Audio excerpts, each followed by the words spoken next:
কোরআন শরীফ বিশ্বাস করুন এটা কোনো তাবিজের কিতাব নয়। অনেক কোরআন শরীফ আছে বাংলাদেশে যে কোরআন শরীফের শুরুতেই অনেকগুলি নকশা থাকে, তাবিজের নকশা। আপনারা নিশ্চয়ই লক্ষ্য করেছেন আমাদের দেশে বাংলা ভাষায় যে কোরআনগুলি ছাপা হয় তাতে এই নকশাগুলি থাকে, বিশেষ করে এই সাবকন্টিনেন্টে বাংলাদেশ, পাকিস্তান, ইন্ডিয়া, এইখানে যে কোরআনগুলি ছাপা হয় সে কোরআন শরীফের মধ্যে এই ধরনের নকশা থাকে। সূরা মরিয়মের নকশা, সূরায়ে ইউসুফের নকশা, সূরায়ে মায়েদার নকশা, এই আবার নিচে লেখা থাকে এই নকশা ব্যবহার করলে জ্বর ছেড়ে যাবে, ওই নকশা ব্যবহার করলে বিয়ে হবে তাড়াতাড়ি, ওই নকশা ব্যবহার করলে বাচ্চা হবে শীঘ্র, এই রকমের নানান কথাগুলি লেখা। এই কোরআন শরীফের সাথে যারা সূরার নকশা ছাপায় দেন তারা রীতিমতো কোরআন শরীফের সাথে বেয়াদবি করেন, কোরআন শরীফের সাথে তারা তামসা করেন। এই তারা আরবি অক্ষরগুলির কতগুলি নাম্বার বানিয়েছেন, এই নাম্বার তো রাসূলুল্লাহ বানান নাই, এই নাম্বারগুলি তো সাহাবায়ে কেরাম দেন নাই। আলিফের নাম্বার কত, বায়ের নাম্বার কত, তায়ের নাম্বার কত, এইভাবে কতগুলি নাম্বার দিয়া সূরাগুলি একত্রিত করিয়া 1273, 1792, 1421, 230 ইত্যাদি কতগুলো নাম্বার দিয়া এগুলি দিয়া এক একটা সূরা নকশার মধ্যে ঢুকাইছে। এরভাবে ঢুকায়া বিসমিল্লাহির রহমানির রহিমের অক্ষরগুলির মোট হিসাব করে 786 বানাইছে। এখন এগুলি মানুষেরা লিখতেছে, এগুলি দরজায় লিখে রাখে, সিডিতে লিখে রাখে 786। এখন আপনারা বিশ্বাস করুন 786 যদি 10 লক্ষ বারও কেউ লেখে অথবা পড়ে, একবার বিসমিল্লাহির রহমানির রহিম বলার সমান হবে না, হবে না, হবে না। কারণ নবী করিম সাল্লাল্লাহু আলাইহি ওয়াসাল্লাম বলেছেন প্রত্যেক হরফে 10টা করে নাকি। আলিফ হারফুন, লাম হারফুন, মিম হারফুন। আলিফ লাম মিম বলে 10 নাকি হবে না, আলিফ লাম মিম বলে করে নাকি হবে 30টি নাকি হবে। নবীজির এই হাদিস অনুযায়ী যে ব্যক্তি পড়েন আমার সাথে বিসমিল্লাহির রহমানির রহিম, এইমাত্র যখনই আমরা বিসমিল্লাহির রহমানির রহিম পড়লাম, আল্লাহ রাব্বুল আলামিন নবীর কথা অনুযায়ী আমাদের আমলনামায় 190টি লিখে দিয়েছেন। 190টি নাকি আমলনামায় লেখা হয়ে গেছে। সুতরাং কোরআনে কারীমকে তাবিজ বানায়া নাম্বারের মধ্যে নিয়ে নকশা বানানোর ভিতরে মুসলমানদের কোনো সার্থকতা, কোনো কৃতিত্বের মধ্যে নাই, বরং কোরআনের সাথে একটি তামসা করা, বেয়াদবি করা। যারা এটা করেন আল্লাহ তাদের কোরআনের সাথে এই বেয়াদবি করার মানসিকতা পরিহার করার তৌফিক দান করুন। প্রিয় ভাই সব, কোরআন নাজিল হয়েছে আরবি ভাষায়। কেউ কেউ বলতে পারেন যে কোরআন আমরা বুঝি না। ভাই কেন বোঝেন না? বুঝি না এই কারণে যেহেতু কোরআন আমার মাতৃভাষা নয়। জবাব দিতে পারেন, কিন্তু এই জবাব কি কিয়ামতে ধোপে টিকবে? যদি ফেরেশতা জিজ্ঞেস করে কোরআন বুঝেছো, বলে না কোরআন বুঝি নাই। কেন বুঝো নাই? যেহেতু এটা আরবি ভাষা তাই বুঝি না, ওটা আমার মাদার ল্যাঙ্গুয়েজ না, এই জন্য বুঝি নেই। ফেরেশতা যদি পাল্টা প্রশ্ন করে যে তুমি তো ইংরেজি খুব ফটর ফটর করতে পারতা, তো আরবি যদি তোমার মাদার ল্যাঙ্গুয়েজ না হয় তাহলে ইংরেজি তোমার কোন দেশি ফাদার ল্যাঙ্গুয়েজ কও সেটা আগে, এটা তুমি বুঝলা কেমনে? তার মানে হচ্ছে আমরা চেষ্টা করি নাই। কোরআন আল্লাহ তাআলা আরবিতে নাজিল করেছেন এই জন্য যাতে আমাদের বুঝতে সহজ হয়। সুবহানাল্লাহ বলবেন। আল্লাহ তাআলা বলছেন ইন্না আনসালনাহু কুরআনান আরাবিয়্যান লাআল্লাকুম তা'কিলুন, নিঃসন্দেহে এ কোরআনকে আমি আরবি ভাষায় নাজিল করেছি এই জন্য যাতে করে তোমাদের বোধগম্য হয়, যাতে করে তোমরা বুঝতে পারো। তারপরে বোঝার জন্য সহজ করেছি, মুখস্থ করার জন্য সহজ করেছি, তেলাওয়াতও সহজ করে দিয়েছি। লক্ষ্য করবেন পৃথিবীতে তোতলাপন মানুষ আছে যাদের কথা বলতে গিয়ে কথা বাঁধে। আছে না চট্টগ্রামে এরকম? সব দেশে আছে, সব ভাষাই আছে, কথা বলতে গেলে বাঁধে। এই কথা বলতে গেলে যাদের বাঁধে তাদেরকে কোরআন শরীফ পড়তে দেন, দেখেন বাঁধে নাকি কোনো জায়গায়। সুবহানাল্লাহ বলবেন না এবার? সুবহানাল্লাহ।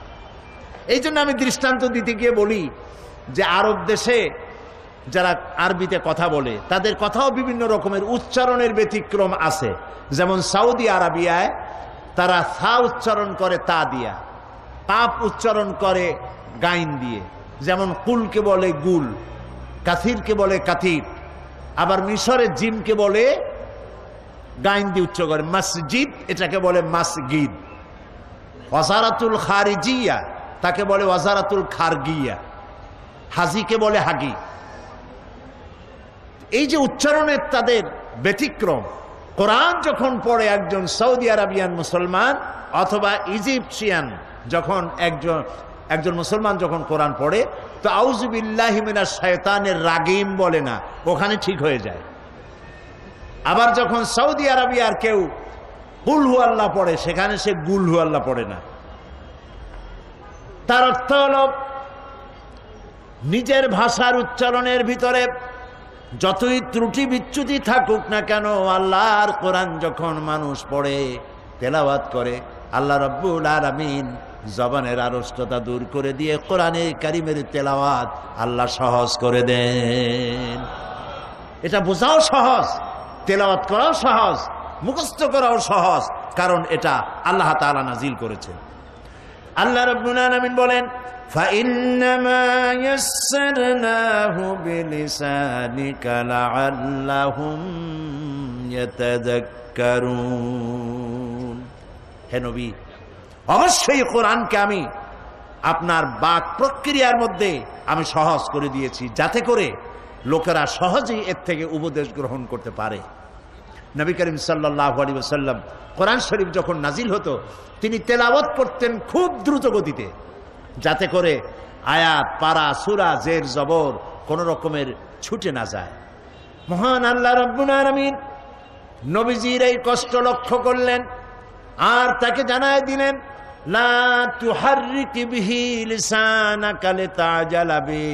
ও নবী, কোরআনকে মুখস্থ করার জন্যে আপনার জিহ্বা এত নাড়াচাড়া করার কোনো প্রয়োজন নাই। জিবরাইল যখন আপনার প্রতি কোরআন অবতীর্ণ করে, আমার জিবরাইলের সাথে একবার মাত্র আপনি কোরআনে কারীম তেলাওয়াত করবেন, আপনার সিনার ভিতরে গোটা কোরআন শরীফ মুখস্থ করায় দেওয়ার মালিক আমি আল্লাহ। আমি আপনাকে মুখস্থ করায় দেব, আপনাকে তেলাওয়াত করার তৌফিক দিব, এ কোরআন আপনাকে বোঝার তৌফিক দান করে দেব। মানুষকে যেন আপনি তেলাওয়াত করে বুঝাইতে পারেন, সে তৌফিকও আমি আল্লাহ আপনাকে দান করে দেব। প্রিয় ভাই সব, এই কোরআন হচ্ছে মানবতার মুক্তি সনদ। আমরা এই পৃথিবীতে দুইটা জিনিস আমরা চাই, মানুষ যত যাই চাও, দুইটা হলো মেইন, দুটা প্রধান। একটা হচ্ছে এই পৃথিবীতে চাই শান্তি, পৃথিবীতে কি চাই, আর আখিরাতে জাহান্নাম থেকে চাই মুক্তি। পৃথিবীতে যদি আমরা শান্তি চাই তাহলে কোরআনের ব্যবস্থা ছাড়া শান্তি আমরা পাবো না, কোরআনের আইন ছাড়া শান্তি পাবো না। আপনি সন্ত্রাস দূর করবেন, সন্ত্রাস দূর করতে চান, চাঁদাবাজ, মাস্তান, হাইজাকার বন্ধ করতে চান, পারবেন না বন্ধ করতে, 100% বন্ধ করতে পারবেন না। কাঙ্ক্ষিত মানেও পৌঁছাতে পারবেন না যতক্ষণ পর্যন্ত কোরআনের আইন চালু না করেন। কেবলমাত্র কোরআনের আইন দিয়েই এটা বন্ধ হতে পারে। এই জন্য পৃথিবীতে শান্তি যদি চাই কোরআনের আইন লাগবে। আমি আর রহমান আল্লামাল কোরআন, আল্লাহ যে দয়াবান, তিনি যে মানবতার প্রতি কোরআন নাজিল করে শ্রেষ্ঠ দয়া করেছেন। এক এক করে পর্যায়ক্রমে 5 দিন আমরা এখানে কথা বলবো, ইনশাআল্লাহ আমি আলোচনা করব। বলেন সবাই ইনশাআল্লাহ। আল্লাহ যেন তৌফিক দেন, বলেন আমিন। কোরআন হচ্ছে জীবন যাপনের নির্ভুল ব্যবস্থা। পৃথিবীর সব মতবাদে ভুল, এই কোরআন হচ্ছে 3 সের জন্য বললেন মাত্র।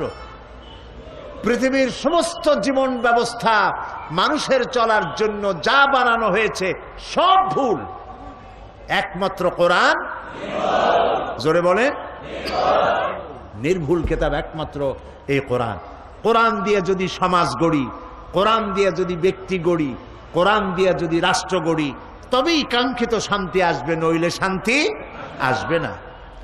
মানুষের ভালো মন্দের মাপকাঠি এটা, কল্যাণ অকল্যাণ, মঙ্গল অমঙ্গল সবকিছু এইটার মধ্যে নির্ভর করে। আল্লাহ তাআলা বলছে তাবারাকাল্লাযী নাযালাল ফুরকানা আলা আবদিহি লিয়াকুনা লিল আলামিনা নাযীরা।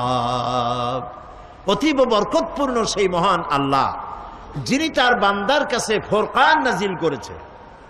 আল ফারকু বাইনাল হাক্কি ওয়াল বাতিল, হে কোরআন হচ্ছে সেই ফুরকান যা হক আর বাতিলের মধ্যে পার্থক্য সূচিত করে, মিথ্যা সত্য আর মিথ্যা, কল্যাণ আর অকল্যাণ, মঙ্গল আর অমঙ্গলের মধ্যে পার্থক্য সৃষ্টি করে সঠিক পথের দিশা দেয় যে কিতাব, তার নাম হচ্ছে কোরআন শরীফ।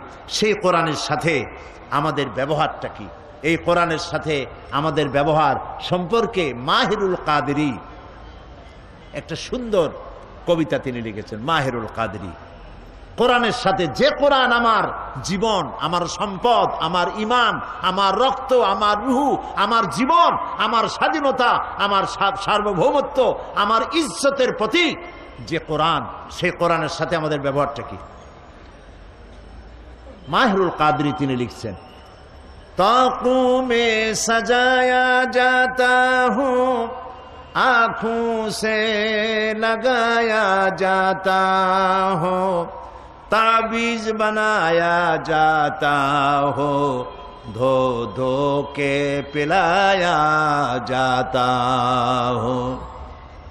কোরআন বলছে, কোরআনের ভাষায়, কোরআনের হয়ে কবি বলতেছেন আমার সম্মান দেখো, আমাকে তাকের উপরে রাখা হয়। কোরআন কেউ নিচে রাখে? কোথায় রাখে? তাকের উপরে, আলমারির উপরে সুন্দর করে রাখে, তারপরে ধরিয়া চোখে লাগায় এরকম, এরপরে চোখে লাগায়, চুমা খায়, তাবিজ বানায়া গলায় ঝুলায়, ধুয়ে ধুয়ে পানি খায়। जुज़दाने हरीर व रेशम के और फूल सितारे चांदी के, फिर इत्र की बारिश होती है, खुशबू में बसाया जाता हो। রেশমের কাপড়ে আমারে জড়ায় রাখে, ফুল এবং চাঁদি দিয়ে আমার উপরে ছড়িয়ে দেওয়া হয়, আতরের বৃষ্টি বর্ষণ করা হয়। किस बज़्म में मेरा जिक्र नहीं, किस उर्स में मेरी धूम नहीं, फिर भी मैं अकेला रहता हूँ, मुझसा कोई मजलूम नहीं। সব মাহফিলে আমার কথা বলা হয়, দ্বীনি মাহফিলগুলিতে। আমাকে এমন কোন অনুষ্ঠান আছে মুসলমানদের যেখানে ধর্মীয় মাহফিলগুলিতে আমার সম্মানের কথা বলা না হয়, আমার ইজ্জতের কথা বলা হয়, আমার সুমা দেওয়া হয়, শ্রেষ্ঠ কিতাব বলা হয়। এরপরেও আমি একা থাকি, আমার চাইতে মজলুম কেউ নাই, আমাকে নিয়ে কেউ চিন্তা করে না, আমাকে নিয়ে কেউ ব্যক্তি গড়ে না, আমাকে নিয়ে সমাজ গড়ে না, আমাকে কেউ নিয়ে রাষ্ট্র গড়ে না, আমি একা মজলুম হয়ে পড়ে আছি।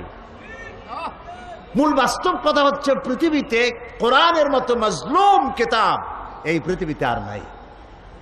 সামান্য ক্লাস 1-এর ছেলে, নার্সারি গ্রুপের ছাত্র, সেও যা পড়ে বানান করে বুঝে বুঝে পড়ে। আর এই কোরআন আল্লাহর কিতাব মানুষ বুঝতে চেষ্টা করে না, এর থেকে দুঃখ আর কিছুই হতে পারে না। প্রিয় ভাই সব, এই জন্য আমাদের প্রয়োজন হচ্ছে কোরআন বোঝা, কোরআন বোঝা, কোরআনের উপরে চিন্তা করা, কোরআনের উপরে আমল করা। আল্লাহ রাব্বুল আলামিন বলেন قل بفضل الله وبرحمته فبذلك فليفرحوا هو خير مما يجمعون قل بفضل الله وبرحمته। হে নবী আপনি বলুন, শুনতেছেন আপনারা? আল্লাহ তাআলা বলছেন নবী আপনি বলেন বিফাদলিল্লাহি ওয়া বিরহমাতিহি, ও পৃথিবীর মানুষেরা তোমাদের উপরে আল্লাহর করুণা, আল্লাহর রহমত হচ্ছে এই যে কোরআনের মতো একখানা কিতাব আল্লাহ তোমাদেরকে দান করেছেন। সুবহানাল্লাহ বলেন। ফাবিযালিকা ফালিয়াফরাহু, কোরআনের মতো কিতাব পাইছো, আনন্দ করো। কে বলতেছেন? বলেন। কোরআনের মতো কিতাব পেয়েছো, আনন্দ করো। হুয়া খায়রুম মিম্মা ইয়াজমাউন, এ পৃথিবীর সব মানুষ যা কিছু অ্যাচিভ করেছে, এ পৃথিবীর মানুষ যা কিছু অর্জন করেছে, কোরআন তার থেকে শ্রেয়। সুবহানাল্লাহ বলতে পারেন নাই? পারেন না এই কারণে যেহেতু বোঝেন নাই। লক্ষ্য করেন আল্লাহ কি বলছেন, হুয়া খায়রুম মিম্মা ইয়াজমাউন। পৃথিবীর সব মানুষ যা অ্যাচিভ করেছে, যা অর্জন করেছে, কি অ্যাচিভ করেছে? পৃথিবীর মানুষেরা সোনা পেয়েছে, সোনার খনি, রূপার খনি, হীরার খনি। মানুষ এসব খনিজ দ্রব্য পেয়েছে, ক্ষমতা পেয়েছে, ইন্ডাস্ট্রিয়ালিস্ট হয়েছে, শিল্প কলকারখানার মালিক হয়েছে। গোটা পৃথিবীর মানুষ জাগতিক সম্পদ বলতে যা আছে, যা কিছু পৃথিবীর সব মানুষ অর্জন করেছে, তার মোকাবেলায় কোরআন শ্রেষ্ঠ। এর থেকে উত্তম আর পৃথিবীতে কিছু নাই। সর্বশ্রেষ্ঠ হচ্ছে কোরআন। প্রিয় ভাই সব, সেজন্য আল্লাহ বলছেন আনন্দ করো। এই আনন্দ আমরা করে থাকি। এই ডিসেম্বর মাসের, এটা কি মাস যাচ্ছে? এই ডিসেম্বরের 16 তারিখে আমরা আনন্দ একটা করছি, করি নাই? ওটা কি আনন্দ কম তো? বিজয়ের আনন্দ। পৃথিবীর প্রত্যেকটি দেশ তাদের স্বাধীনতার আনন্দ করে, আমরাও একটি স্বাধীনতার আনন্দ করি। তবে আমাদের দেশের মানুষের দুইবার স্বাধীনতা অর্জনের অভিজ্ঞতা আছে। একবার ব্রিটিশ থেকে, আর একবার পাকিস্তানের শোষণ নির্যাতন থেকে। দুবার আমরা স্বাধীন হলাম, তাই আমরা আনন্দ করি। এই আনন্দ পৃথিবীতে আমরা শুধু করি না, ভারতও করে। এই আনন্দ সৌদি আরব করে, কুয়েত করে, কাতার করে, ইউরোপ করে, আমেরিকা করে। পৃথিবীর সব জাতি স্বাধীনতার আনন্দ করে একদিনের জন্য। কয়দিনের জন্য? এই আনন্দ কিসের? একটি দেশের অধীনে ছিলাম, ওই দেশের অধীনতা থেকে আমরা মুক্ত হয়েছি, তাদের নির্যাতন থেকে, তাই আমরা আনন্দ করি। আল্লাহ তাআলা বলছেন কোরআন নাজিল হয়েছে, আনন্দ করো। এই আনন্দ হচ্ছে খায়রুম মিন আলফি শাহর। কোরআন যেদিন নাজিল হয়েছে, ওটা দিন ছিল না রাত ছিল? তাও মনে নাই আপনাদের? রাত ছিল। ওই রাতটা কত মাসের চাইতে শ্রেয়? 1000 মাসের চাইতে। কিন্তু 1000 মাস কিন্তু বলা হয়নি। যদি 1000 মাস বলা হতো তাহলে আলফুন ওয়াহিদ লাগাই দিলে হতো। বলা হয়েছে আলফুন, এর অর্থ হচ্ছে 1000 না, হাজার হাজার। আল্লাহ রাব্বুল আলামিন বলতে চান, এই পৃথিবীর মানবতার কল্যাণের জন্য হাজার হাজার মাস ধরে মানুষের যে কল্যাণ সাধিত হয় নাই, কোরআন যেদিন নাজিল হলো সেই রাতটা মানবতার সেই কল্যাণ সাধিত হয়েছে। এখন কোরআনের মতো একখানা কিতাব পেয়েছো, তাই আনন্দ একদিন করলে হবে না। কোরআনের মতো কিতাব পেয়েছো, স্বাধীনতা অর্জন করেছো, এক দেশের গোলামি থেকে মুক্তি পাইছো। আর কোরআন নাজিল হওয়ার কারণে মানুষের গোলামি থেকে মুক্ত হয়েছ। অর্থনৈতিক গোলামি, আধ্যাত্মিক গোলামি, মানুষের নির্যাতন, নিপীড়ন, কৃতদাস বৃত্তি, নারীর গোলামি, নারীদের স্বাধীনতা, অধিকার হরণ ইত্যাদি থেকে গোটা পৃথিবীবাসী মানুষের দাসত্ব থেকে মুক্ত হয়ে এক আল্লাহর গোলামে পরিণত করেছে কোরআন। তাই কোরআন যে স্বাধীনতা দিয়েছে মানুষকে, সেই স্বাধীনতার জন্য তোমাদেরকে একদিন আনন্দ করলে হবে না, 1 মাস রোজা রেখে আনন্দ করো। এটা কোরআন শরীফ যেটা আল্লাহ তাআলা নাজিল করেছেন। স্বাধীনতার আনন্দ কি আর পরাধীনতার গ্লানি কি, ইরাকে গিয়ে জিজ্ঞেস করে আসেন। আজকে প্যালেস্টাইনি মুসলমানদের কাছে জিজ্ঞেস করে আসেন, স্বাধীনতার মজা কি আর পরাধীনতার গোলামি কারে বলে। প্রিয় ভাই সব, এই কোরআন যদি আমল করতাম, কোরআন যদি বুঝতাম, কোরআন মেনে যদি জীবন চালাতাম, পৃথিবীতে কাশ্মীরে যে দুরবস্থা ঘটছে, আফগানে যা ঘটলো, প্যালেস্টাইনে যা ঘটলো, ইরাকে যা ঘটছে, এই দৃশ্য আমাদের চোখে দেখা লাগতো না যদি কোরআন বুঝতাম, আমল করতাম। আজ বিশ্বজোড়া মুসলমানদের উপর অত্যাচার চলছে, জুলমের শিকার সারা পৃথিবীর মুসলমানেরা। আমরা লক্ষ্য করেছি পৃথিবীতে কোন দেশের উপর কোন দেশ, লক্ষ্য করুন, পৃথিবীর কোন দেশ যদি অন্যায় করে, কোন দেশ যদি আন্তর্জাতিক আইন লঙ্ঘন করে, মানবতা বিধ্বংসী, মানব বিধ্বংসী কোন পারমাণবিক অস্ত্র যদি কেউ সংরক্ষণ করে পার্শ্ববর্তী দেশকে অথবা মানুষকে ধ্বংস করার জন্যে, এই সব কোন দেশ অন্যায় করলে সেই দেশের অন্যায় যাতে বন্ধ হয়, অন্যায় না করতে পারে, সেই জন্য পৃথিবী দায়িত্ব দিয়েছে জাতিসংঘকে। ঠিক কিনা? আমি জাতিসংঘের ইতিহাস বলবো না, কারণ সেটা বলার জায়গা এটা না। তবে আমি শুরুতে বলেছি, আমরা 25 বছর এই মঞ্চে বসে দেশ এবং বিদেশের মানবতার বিরুদ্ধে পরিচালিত জুলমের বিরুদ্ধে কথা বলেছি, কারো রক্ত চক্ষুকে আমরা পরোয়া করি নাই। আজ ইরাক যদি কোনো অন্যায় করে থাকে তাহলে তা দেখার দায়িত্ব ছিল জাতিসংঘের। জাতিসংঘ ইরাককে নোটিশ দেবে, ইরাক যদি সেই নোটিশ না মানে জাতিসংঘ গোটা পৃথিবীর তার সদস্যভুক্ত দেশগুলিকে ডেকে জরুরি বৈঠক করবে এবং ইরাককে মানতে বাধ্য করবে তার বক্তব্য। যদি না মানে জাতিসংঘ তার বাহিনী নিয়ে ইরাকের উপরে ঝাঁপিয়ে পড়লে, শুধু ইরাক না, পৃথিবীর যে কোনো দেশ আন্তর্জাতিক আইন যদি লঙ্ঘন করে, জাতিসংঘের এখতিয়ার আছে তার বিরুদ্ধে যুদ্ধ ঘোষণা করে তাকে পদানত করার। কিন্তু সম্পূর্ণভাবে জাতিসংঘকে বুড়ো আঙ্গুল দেখায়া বুশ যে কাজটি করেছে ইরাকের উপরে, তা পৃথিবীর মানব ইতিহাসকে, গণতন্ত্রকে পদদলিত করে মানবতাকে কলঙ্কিত করেছে বুশ। সেজন্য আজ ইরাকের তেল সমৃদ্ধ ইরাক, আজকে তারা গত ঈদুল ফিতরে আমরা ঈদ করেছি, তাদের কোনো ঈদ হয় নাই। চোখের পানি দিয়ে তারা ঈদ করেছে। এই জুলমের বিরুদ্ধে দুনিয়াকে সোচ্চার হতে হবে। প্রেসিডেন্ট সাদ্দাম হোসেনকে গ্রেফতার করা হয়েছে। আমরা চাই তার আত্মপক্ষ সমর্থনের সুযোগ দেওয়া হোক এবং ইরাকের দালাল, ইরাকের বশংবদ কোন ইরাকি দালালদের দিয়ে গঠিত কোন আদালতে তার বিচার হোক, আমরা তা চাই না।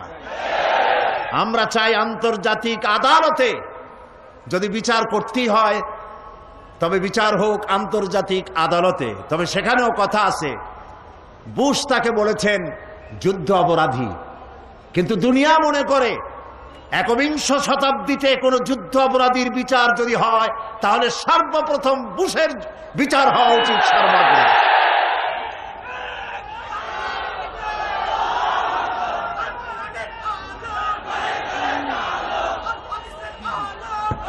প্রিয় ভাই সব,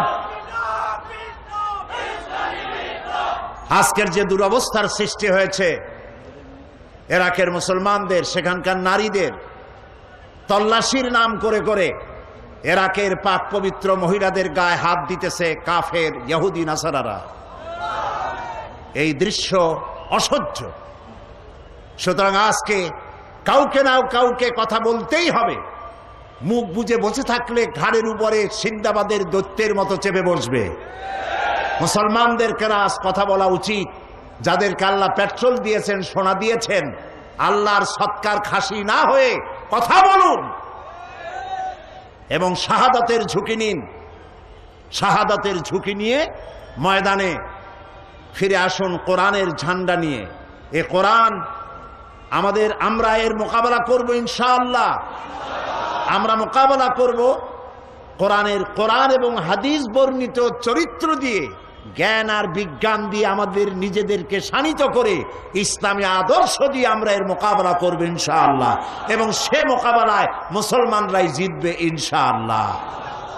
প্রিয় ভাই সব, আল্লাহ তাআলা যে কথাগুলি আজকে বললাম কোরআন থেকে, সূরা আর রহমানের আর রহমান থেকে, এ কথাগুলি আল্লাহ তাআলা আমাদের বোঝার আর আমল করার তৌফিক দান করুন। কোরআন পড়ার, বোঝার এবং এই অনুযায়ী জীবন গড়ার তৌফিক যেন আল্লাহ আমাদের দেন, আমরা বলি আমিন। যেহেতু আমরা 5 দিন কথা বলবো, সেজন্য ধীরে ধীরে আমি আস্তে করে কোরআনে কারিমের শিক্ষাগুলি আপনাদের সামনে পেশ করতে চাই বেমাশিয়াতিল্লাহ তাআলা। মোনাজাতের জন্য দাঁড়ানো ভাইয়েরা বসুন, যারা দাঁড়ানো আছেন মেহেরবানি করে বসেন, আমরা মোনাজাত করব। প্রিয় ভাই সব, আপনারা শুনতে পেয়েছেন মাহফিলের পক্ষ থেকে ঘোষণা করা হয়েছে যে অন্যান্য বছরের মতো আমাকে তারা দেরি করে আনবেন না। এই কারণে যে লোকেরা বহুত দূরদারাজ থেকে আসে, তাদের বাড়ি ফিরে যেতে হয়।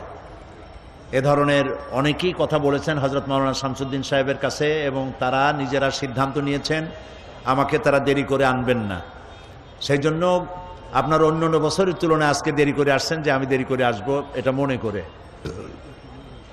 আগামীকাল আসরের পরে দেশ বিখ্যাত ওলামা ইকরাম তারা ওয়াজ শুরু করবেন, এবং মাগরিবের পরপরই আমাকে তারা এখানে আপনাদের সামনে উপস্থিত করবেন ইনশাআল্লাহ। এবং আমরা ধারাবাহিক আলোচনা করব। এই আলোচনার দ্বারা আমি আশা করি আমরা সবাই উপকৃত হতে পারবো ইনশাআল্লাহ। আপনারা এটাও জানেন যে প্রতি বছর ঢাকা থেকে লাইব্রেরিগুলি, বিভিন্ন পুস্তক প্রকাশনালয় তারা আপনাদের জন্য সারা বছর সাধনা করে নতুন নতুন বই উপহার নিয়ে আসে ঢাকা থেকে। এ ধরনের অন্তত 3 শতাধিক লাইব্রেরি এখানে আছে। বই কাউকে কখনো ঠকায় না, ইসলামী বই। এ বইয়ের কোনো অভাব নাই। আপনারা যাওয়ার সময় বইগুলি ওখান থেকে যেটা পছন্দ, তাফসির আছে, হাদিস আছে, সাহিত্য আছে, যেটা পছন্দ করেন আপনার জন্য প্রত্যেক দিন বই নেবেন। মা বোনেরাও নেবেন, আপনারাও নেবেন। বাকি কথা আগামীকাল থেকে বলা হবে ইনশাআল্লাহ। আল্লাহুম্মা আমিন। রব্বানা যালামনা আনফুসানা ওয়া ইন লাম তাগফির লানা ওয়া তারহামনা লানাকুনান্না মিনাল খাসিরিন। রব্বানা লা তুযিগ কুলুবানা বা'দা ইয হাদাইতানা ওয়া হাব লানা মিন লাদুনকা রাহমাতান ইন্নাকা আনতাল ওয়াহ্হাব। আয় আল্লাহ তাআলা, কোরআনে কারিমের তাফসিরের মাহফিলে দীর্ঘক্ষণ ধরে তোমার কোরআনের কথা আমরা শুনেছি। আল্লাহ তাআলা, মেহেরবানি করে আমাদের জিন্দেগির গুনাহ খাতা মাফ করে দাও রব্বুল আলামিন। আমাদের মধ্য থেকে আমাদের মা বাপ যাদের দুনিয়া থেকে বিদায় হয়ে গেছে, কবরগুলিকে জান্নাতের টুকরা বানায়া দাও। রব্বির হামহুমা কামা রব্বায়ানি সগীরা। সবাই পড়েন রব্বির হামহুমা কামা রব্বায়ানি সগীরা। হে আল্লাহ তাআলা, तमाम পৃথিবীতে আজ মুসলমানেরা বড় বিপদে আছে। আল্লাহ তাআলা তুমি দয়া করে মুসলমানদের সাহায্যকারী হয়ে যাও রব্বুল আলামিন। আমাদের উপরে যারা জুলুম করে তুমি দেখতে পাচ্ছ, দুনিয়ার ইহুদি নাসারা আর মুশরিকরা ঐক্যবদ্ধভাবে মুসলমানদেরকে টার্গেট করেছে। আল্লাহ তুমি দয়া করে মেহেরবানি করে মুসলমানদের সাহায্যকারী হয়ে যাও রব্বুল আলামিন। 5 দিন ব্যাপী তাফসীরুল কোরআন মাহফিলের আয়োজন করা হয়েছে। তুমি দয়া করে 25 বছর পূর্তি করেছো, 25 বছর পুরা করেছো। আল্লাহ তাআলা তুমি দয়া করে মাহফিলকে বরকতপূর্ণ করে দাও। বাংলাদেশের বিভিন্ন জায়গা থেকে এবং চট্টগ্রামের চতুর্দিক থেকে, দেশ বিদেশ থেকে যত লোক যাতায়াত করবেন, প্রত্যেকের যাতায়াত তুমি দয়া করে আসান করে দিও, নিরাপদ করে দিও রব্বুল আলামিন। এই মাহফিলে আমাদেরকে যারা কথা বলেন তাদের কেমন কথা বলার তৌফিক দিও, যাতে করে মানুষের হেদায়েত নসিব হয়ে যায়। আর যারা শুনতে আসেন আল্লাহ তাআলা প্রত্যেককে মনোযোগ সহকারে কথাগুলি বুঝে আমল করার তৌফিক দিও রব্বুল আলামিন। মাহফিলের সভাপতি হযরত মাওলানা শামসুদ্দিন সাহেব তোমার গোলাম, আল্লাহ তুমি দয়া করে তাকে সেহাতে কুল্লিয়া হায়াতে তাইয়্যিবা তুমি তাকে দান করে দিও। মাবুদ, তার সাথী সঙ্গী যারা যারা এটার জন্য পরিশ্রম করছেন, দিন রাত কষ্ট করতেছে, আল্লাহ তাদের প্রতি তুমি রহমত নাজিল করে দিও রব্বুল আলামিন। এই মাহফিলে অনেকে দোয়া চায়, আর কেন যেন মানুষের একটি ধারণা হয়েছে যেখানে তোমার কাছে আমরা বিনীতভাবে যে কেঁদে কেঁদে দোয়া করি, তুমি দয়া করে কবুল করো, এই ধারণা হয়েছে মানুষের। আল্লাহ তাআলা মানুষের এই ধারণাকে তুমি মিথ্যা পরিণত করো না। আল্লাহ তাআলা মানুষের কোরআনের বরকতে হাত তোলে, যেই নিয়ত করে নেক নিয়ত আল্লাহ তুমি পুরা করে দিও।